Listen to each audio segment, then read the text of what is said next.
नमस्कार किसान भाइयों, मैं हूं जितेंद्र राजपूत। कृषि एकता मंच मेरे यूट्यूब चैनल पे आपका हार्दिक स्वागत है। तो किसान मित्रों, आप देख सकते हो कि हर बार की तरह आज मैं केले के सक्सेस स्पॉट पे खड़ा हूँ, जहाँ पे टोटली मेरा ट्रीटमेंट और मैनेजमेंट यहाँ पे हुआ है।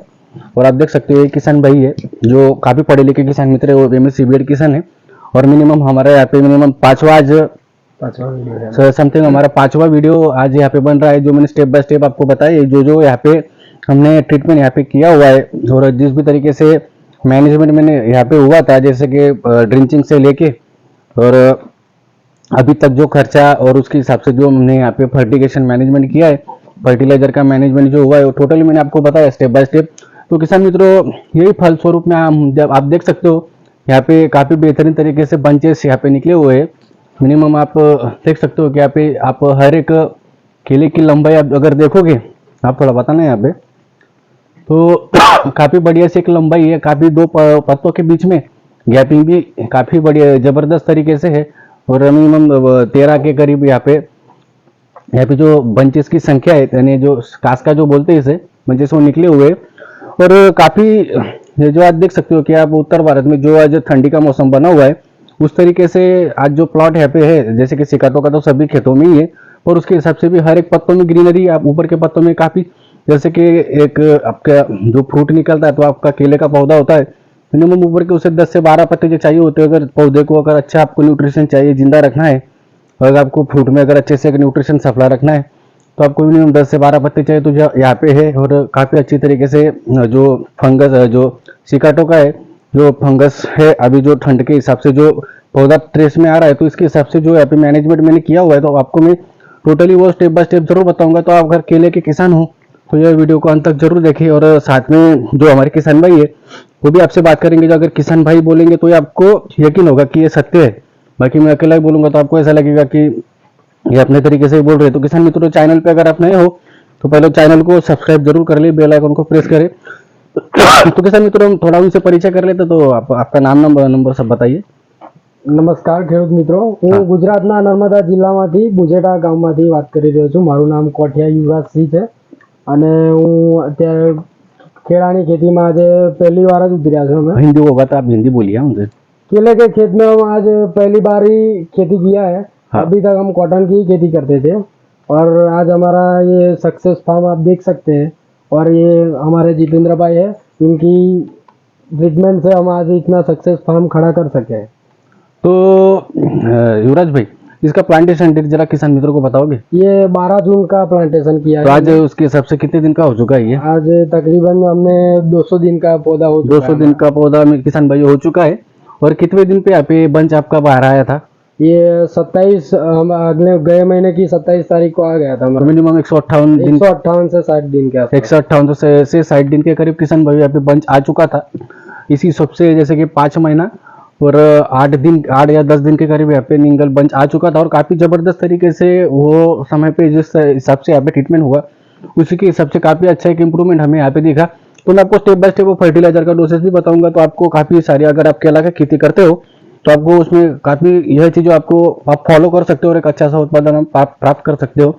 जैसे कि आप देखोगे यहाँ पे एक अच्छे से एक जो हाइट हमें चाहिए होती है 12 से 14 फुट का, वो हमें काफी अच्छी तरीके से मिला है। जो स्टेम साइज हमें चाहिए काफी बेहतरीन तरीके से बनी है। हर एक पत्तों में गैपिंग काफी जबरदस्त है। ठंड का मौसम चल रहा है, पर तो भी बंच का अगर आप दो पत्तों के, दो कास्का के बीच में अगर गैपिंग देखोगे, वो काफी बेहतरीन तरीके से आ रहा है। और बिल्कुल निंगल जो बंच आ रहे हैं वो अटक के नहीं आ रहे। गैपिंग जैसे कि अटक के आना है, ठंड के मौसम में काफी सारी दिक्कतें आती है, अटक के आना, लेंथ नहीं आना, और यहाँ पे गैपिंग नहीं होना, काफी सारी दिक्कतें आती है। तो यहाँ पे बिल्कुल नहीं दिख रहा है और बंच काफी जुस्से से एकदम हेल्दी निकल रहा है। तो इसके पीछे काफी सारी वजह है किसान मित्रों। तो हमने यहाँ पे न्यूट्रिशन मैनेजमेंट में यहाँ पे 4 बेसल डोज किए थे, जैसे कि 2 हमने ड्रिंचिंग किए थे, ट्रॉफी और ओरा का हमने यहाँ पे ड्रिंचिंग किया था। काफी बेहतरीन तरीके से रहा था ड्रिंच मिनिमम प्लांटेशन से 8 दिन के करीब हमने फर्स्ट ड्रिंचिंग, फिर उसके बाद में 20वें दिन पे सेकंड ड्रिंचिंग किया था।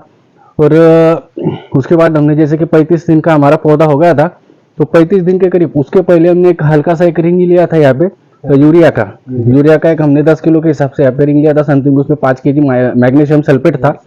इसके हिसाब से उसको चार्जिंग के लिए हमने एक डाल दिया था, क्योंकि वो समय पे बरसात भी थी, तो इसके हिसाब से हमने वो मैग्नीशियम और यूरिया का हमने यहाँ पे एक रिंग किया था। उसके बाद में हमने 35 दिन के करीब यहाँ पे फर्स्ट बेसल डोज जिसमें लिया था, और हर बार मैं आपको बोलते रहता हूँ कि न्यूट्रिशन मैनेजमेंट पे आपको सबसे ज़्यादा ध्यान देना है, क्योंकि केलों में केला खेती हो या अन्य खेती हो, आपको अगर अच्छा उत्पादन अगर आपको चाहिए तो आपको वहाँ पे न्यूट्रिशन मैनेजमेंट पे आपको ज़्यादा फोकस करना होता है। अगर आप न्यूट्रिशन मैनेजमेंट करोगे तो आप कम खर्चे में अच्छे से अच्छा उत्पादन आप ले सकते हो। जैसे कि हमने कम लागत में एक बेहतरीन उत्पादन हमने लिया है, जो आपको किशन भैया आगे चल के बताने वाले हैं। जैसे कि हमने फर्स्ट डोज पे DAP urea potash 50-50 kilo 1000 pound के हिसाब से डीएपी यूरिया पोटाश लिया था। डीएपी यूरिया और पोटाश ओरा पावर था, पूरा पावर उसमें 10 किलो माइक्रोन्यूटन था और 3 केजी सल्फर हमने लिया था। किसान मित्रों, हर एक कोटे पे हमने सल्फर, माइक्रोन्यूटन और ओरा पावर हमें फर्स्ट डोज पे हमने ले लिया था।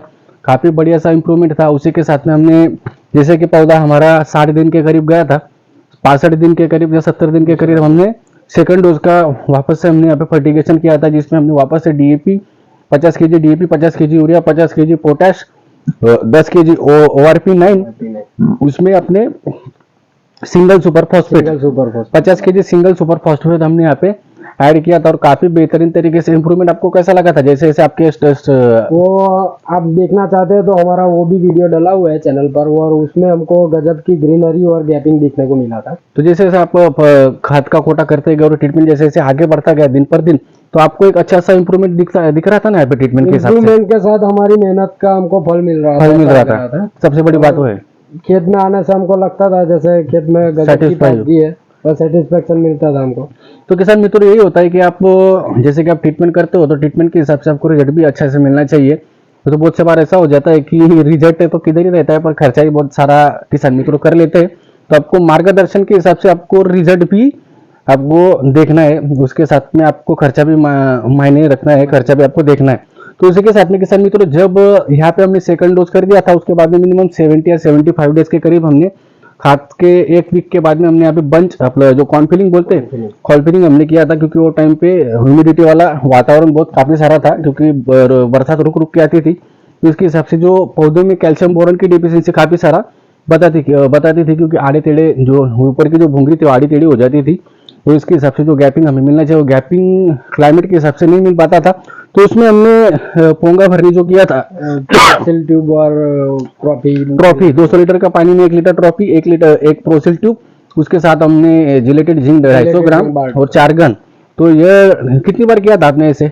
ऐसे 2 बार किया था। 2 बार किया था, 70 डेज के आसपास, 20 दिन के बाद। तो मिनिमम आपको 100 दिन के करीब, 9 से 100 दिन के करीब किया था।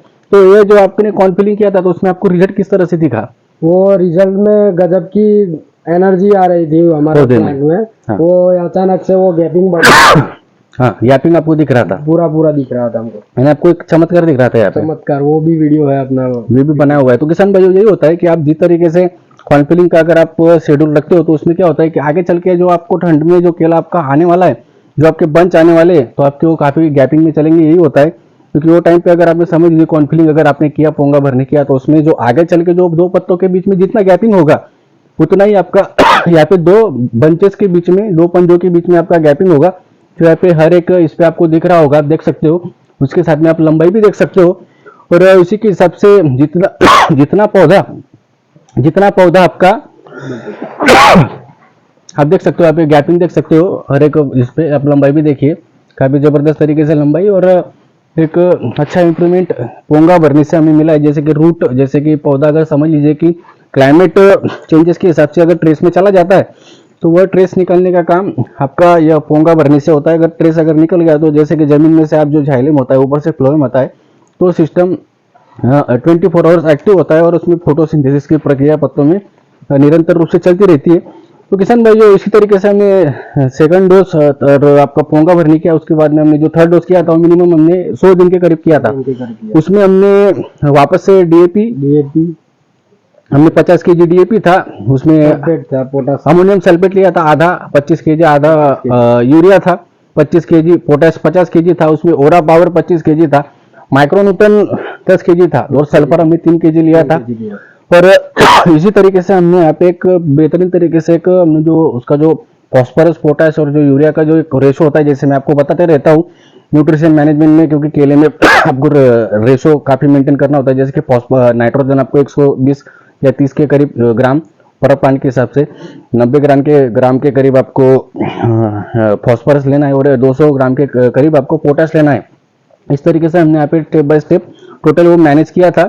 और ये थर्ड कोटा होने के बाद में हमने बीच में वही समय पे हमने कैल्शियम का एक डोज किया था, डोज दिया था। तो किसान मित्रों के आपको मैं जैसे बोलते रहता हूँ कि हर बार की केलों को सबसे ज्यादा प्रिय खाद सबसे ज्यादा अगर चाहिए होता है, जिसकी क्वांटिटी होता है कैल्शियम, बोरॉन, जिंक, तो हमने जैसे कि कैल्शियम अगर देते हो जो इसकी सेल वॉल होती है वो काफी मजबूत रहती है और जो उसकी रोग प्रतिकारक शक्ति है रूट काफी अच्छे से चलते हैं। प्रोटीन्स अगर आप जिंक देते हो साथ में तो प्रोटीन्स काफी अच्छी तरीके से बढ़ती है। तो आपको पहले से जैसे कि आपका समझ लीजिए कि आपको गर्भ धारणा चल रहा है तो वही टाइम पे आपको गुणसूत्रों का डेवलपमेंट करने के लिए एक केला में जो अच्छी सी बंच, क्योंकि बहुत से बार ऐसा होता है कि अगर आपका समझ लीजिए कि केला आपका 12 से 14 आने अगर केला होता है तो केले फट जाते हैं, तो ये कैल्शियम बोरॉन की डिफिशियंसी होती है। तो आपको ये प्रॉब्लम ना आनी चाहिए तो आपको पहले से कैल्शियम बोरॉन जिंक उसमें आपको देना है। और उसके बाद में अपने युवराज भाई चौथा डोज हमने किया था। तो चौथा डोज मिनिमम हमने 120 या 30 दिन के करीब किया ना, 25 के आसपास किया था। तो किसान मित्रों हमने 125 दिन के करीब यहाँ पे फोर्थ कोटा किया था, क्योंकि हमको यहाँ पे टोटल ही 0 यानी मिनिमम 100% में से सिर्फ 5 से 10% ही हमें यहाँ पे वाटर सोलुबल का यूज करना था। क्योंकि वाटर सोलुबल आप जब देते हो तो ये आपको आज दिया तो आपको 2 दिन में रिजल्ट भी दिखता है, पर लॉन्ग टाइम चल नहीं पाता है ये। और केले का पौधा ऐसा होता है कि इसको किलोग्राम में आप जितना, क्योंकि आप 50-50 केजी में अगर देते हो तो ये इसे किलोग्राम में मिलता है और लॉन्ग टाइम मिलता है। तो जितना आप फोकस नीचे अगर बल्क कोटे पे अगर करोगे, भर खत पे करोगे तो काफी बढ़िया रहेगा। तो हमने चौथा कोटा यहाँ पे किया था, तो उसमें क्या लिया था आपने? वो उसमें हमने एक थैली डीएपी लिया था, वापस से डीएपी था और सल्फेट था, आधा सल्फेट यानी 25 KG sulphate, 25 KG urea, 50 KG potash था और ORP9 10 केजी था। और वापस माइक्रोन्यूट्रिएंट किसान मित्रों हमने लिया था वापस से 10 केजी और सल्फर 19 हमने लिया था यहाँ पे 3 केजी। और काफी जबरदस्त तरीके से वो कोटा करने के बाद में जैसे जैसे आप स्टेप बाय स्टेप 4 कोटा हुआ तो काफी जबरदस्त तरीके से इंप्रूवमेंट आपको आ गया था यहाँ पे। और इम्प्रूवमेंट के साथ साथ हमें हाइट और सब कुछ का रिजल्ट मिल चुका था। हाइट और आपकी खड़ी हम वेटिंग कर रहे थे कि हमारे खेत में कम बनाना लग जाए, फ्रूट आ जाए। तो किसान मित्रों उसी के साथ में चौथा डोज हुआ, तो उसके बाद में हमने फिर वापस से बीच में हमने मिनिमम 135 दिन के करीब अपने यहाँ पे फॉस्फोरिक एसिड अप्लाई किया था। तो हमने फॉस्फोरिक एसिड के यहाँ पे 2 कोटे हो चुके, जैसे कि 1000 प्लांट पे 2 से 2.5 लीटर फॉस्फोरिक एसिड, उसमें यूरिया लिया था हमने मिनिमम 6 से 7 किलो के करीब, और पोटाश लिया था हमने 6 से 7 किलो के करीब। वैसे हमने यहाँ पे 2 उसके डोसेज हो चुके हैं। उसी के साथ में बंच आने से पहले हमने यहाँ पे मिनिमम 140 दिन के करीब हमने यहाँ पे 140 से 45 दिन के करीब हमने यहाँ पे 05234 3 केजी सिर्फ 1000 प्लांट पे 2 बार ही यूज हुआ है। उसके अलावा हमने यहाँ पे कोई भी खाद का दूसरा यानी ज्यादा कुछ वाटर सोल्यूबल का अप्लीकेशन हमने यहाँ पे किया नहीं है।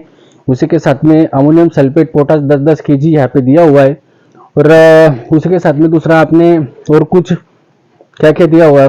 बस वही कैल्शियम बोरॉन और समय पर देते थे, ज्यादा कुछ किया नहीं। और अभी तक हमारे इस खेत में पर प्लांट के हिसाब से हम 25 से 26 रुपए का खर्चा हुआ है, बस 25-26 रुपए हुआ है। तो किसान भाई देख सकते हो आप, ज्यादा से ज्यादा हमने फोकस नीचे जो भर खत बोलते हैं जैसे कि डीएपी यूरिया पोटाश पे हमने ज्यादा फोकस किया हुआ है। वाटर सोल्यूबल पे बिल्कुल 0 है, यानी दिया है हमने पर बिल्कुल ना के बराबर, मिनिमम 100% में से 5% ही वो दिया होगा। और आगे चल के भी वही चलने वाला है जो सल्फेट पोटाश है। अभी जो ठंड का मौसम चल रहा है तो हम यहाँ पे अभी अगर बीच में अगर चलाएंगे तो हम 1 बार से 1 से 2 बार minimum 0-0-50 3 KG, magnesium sulphate 4 KG उसमें देंगे। तो हम ट्रॉफी 1.5 लीटर के हिसाब से देंगे अभी यहाँ पे, क्योंकि ठंड का मौसम चल रहा है, जड़ों का विकास काफी अच्छी तरीके से होगा। वापस से 1 बार जाएगा मिनिमम कैल्शियम, आपका कैल्शियम 4 केजी, 3 केजी 300 ग्राम बोरान, 300 ग्राम जिलेटेड जिंक का यहाँ पे प्रयोग होगा। उसी के साथ में अमोनियम सल्फेट पोटाश 10-10 केजी, जो आपका उसके साथ में अमोनियम सल्फेट पोटाश तो आपके पास पड़ा ही है ना, वही देंगे। और साथ में होगा तो हम माइक्रोन्यूट्रन ऐड करेंगे 1 लीटर जैसा, उसको चलाएंगे बीच में। और वापस से पोटेशियम सोनाइट 4 केजी के करीब, ORP9 5 केजी, क्योंकि ठंड का मौसम चला है तो ORP9 जो होगा वो केले को ठंड के मौसम में उसे ठंडा, जैसे पूरा भू सृष्टि आपकी जो ठंड में टोटली ठंडी हो जाती है और जो आपके पौधा स्ट्रेस में आ जाता है और जो उसमें जो नीचे से जो अपटेक होना चाहिए ट्रांसपोर्टेशन टोटली बंद हो जाता है। तो हम उसमें केले को बिल्कुल एक गर्मी भी रखेगा और आपका सेल डिवीजन भी होते रहेगा, ठंड का असर होगा नहीं। इसके लिए हम उसमें ORP9 हम 5 kg और वापस से उसमें मैग्नीशियम सल्फेट का हम अपना पोटेशियम सोनेट 4 kg और ORP9 5 kg और उसके साथ में यूरिया लेंगे हम, क्योंकि यूरिया रहेगा तो पोटाश काफ़ी अच्छी तरीके से काम कर पाएगा। तो स्टेप बाय स्टेप और वापस से अगर देंगे तो इसमें टेक्नो जेड का यूज़ करेंगे। सल्फर आप जितना दोगे ठंड के मौसम में तो काफ़ी अच्छा होगा। टेक्नो जेड अगर आपको देना हो तो आप उसमें 1.5 kg 1000 प्लांट पे आप दे सकते हो और ट्रिप में ज़्यादा ही है, क्योंकि इस समय पे आपको जो गर्मी करने वाली जो चीज़ें मैग्नीशियम है, सल्फर है, ORP9 है, सल्फ्यूरिक एसिड, अगर आपके पास सल्फ्यूरिक एसिड होगा तो आप 1.5 लीटर से 1.5 लीटर के करीब आप दे सकते हो। उसके ज़्यादा नहीं देना है आपको। तो ऐसे आपको जो गर्मी करने वाली जो चीज़ें है वही देना है आपको। अगर पानी भी आप चलाते हो तो पानी आपको रात को देना है, क्योंकि रात को कुएं का पानी है, गर्म होता है, तो आपको जितना आप रात को पानी चलाओगे तो काफ़ी अच्छा होगा। दिन में आप पानी ना दोगे तो बेहतर है। और जो आपकी देख सकते हो कि यहाँ पे आपको जो बंच का स्प्रे अगर करना हो, आपके बंचेस अगर टोटल आ चुके हो तो बंच के स्प्रे में आपको फर्स्ट स्प्रे जैसे आपके बंचेस आपको दिख रहा होगा तो प्राइमरी स्टेज पे ही उसको आप कॉन्फिडर का स्प्रे आपको कर लेना है।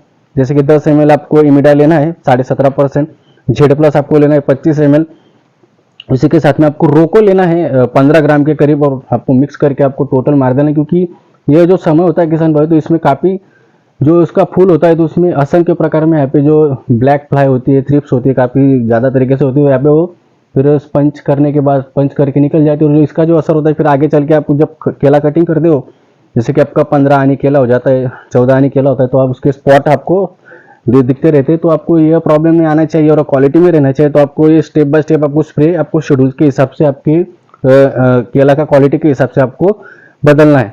तो किसान मित्रों यही टोटल मैंने आपको मैनेजमेंट बताया और इसी के साथ में आप और क्या बताना चाहोगे? आज आपने जो इसमें आपको जो निंगल दिख रहा है, बंच दिख रहा है और जिस भी तरीके से आपने जो मेहनत किया है, पैसा लगाया हुआ है, जो आपने 26 रुपए तक आपने खर्चा आप खुद बोल रहे हो किसान भाइयों को, आपको क्या दिखता है उसमें? क्या आप आगे चल के आप जो अभी जो कितना प्लांटेशन करने वाले हो, जो आपने मुझ पर विश्वास रखा है, तो किस तरह आप किसान मित्रों को क्या बोलना चाहोगे कि राजपूत भाई का ट्रीटमेंट करना चाहिए? जो आप आगे चल के अभी करने वाले हो तो उसमें भी क्या करने वाले हो?